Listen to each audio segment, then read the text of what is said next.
Let's talk some gear that's going to help you be a better angler off the beaches for this pink salmon run.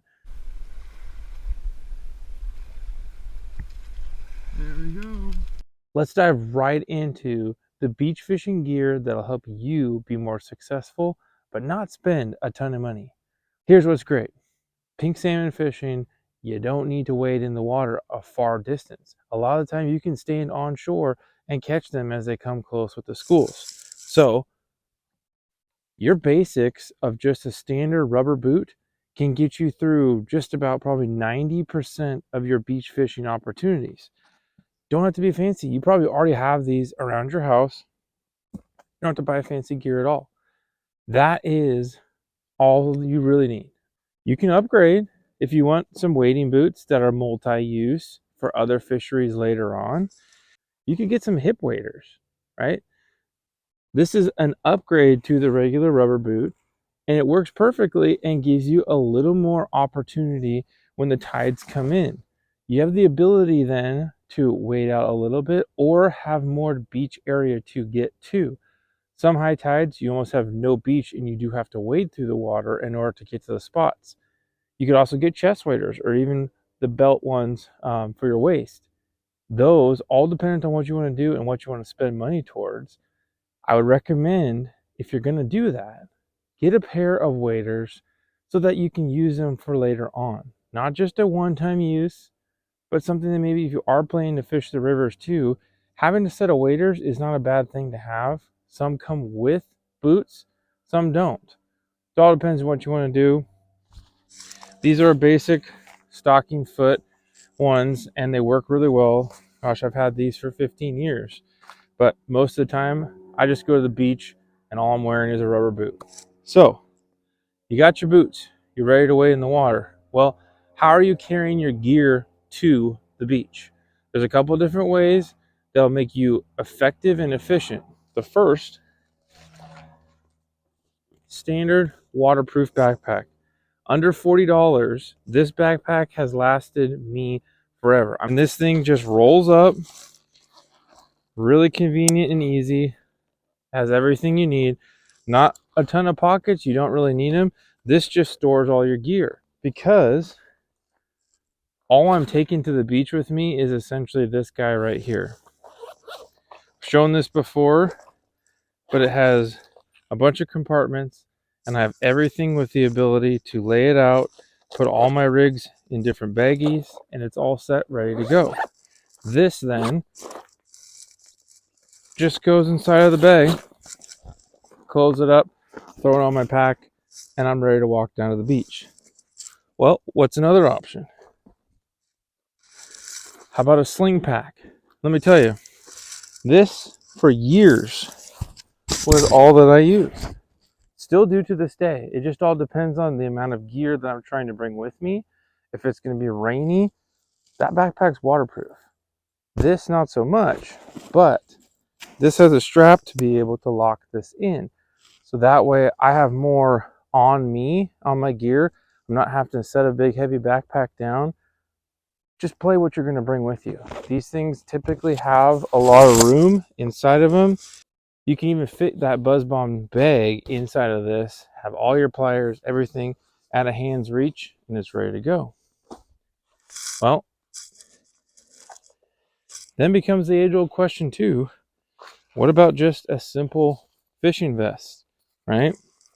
So I got this one for winter steelhead fishing because it allows for all of the gear to be accessible on you while you're fishing. One of the big benefits of having a vest like this is if you are fishing the crowded beaches like what we typically have during pink salmon season, you're not losing your spot to have to go change your gear. You literally have everything on you and you're able to get out there, fish effectively, and not miss a window of bite because you have to go back to the beach to retie. Not to mention overcrowding. You can stand your ground and enjoy the fishing to be had. Get your fish and go. Everything is in the link description below. I did get all these from Amazon as an affiliate. If you want to support our channel, you can click those links and help us out. Truly though, just giving us a thumbs up, because I don't know if you're aware, more than 80% of you guys are not subscribed to our channel. It's crazy to think about, But what's the best time right now of gearing up and getting ready for these pink salmon, you're going to want to be subscribed to us because there's so much content coming. I cannot wait to share the next steps as we dive into this. Okay, so we've gone through kind of the baseline, starting at on your feet, working up to waders, working up to the gear, how you're carrying it down to the beach. What about the gear itself? Okay, I hinted this at the other video. I'm testing some new things because I'm trying to find the ultimate Buzz Bomb beach rod. Now, does that need to happen? No.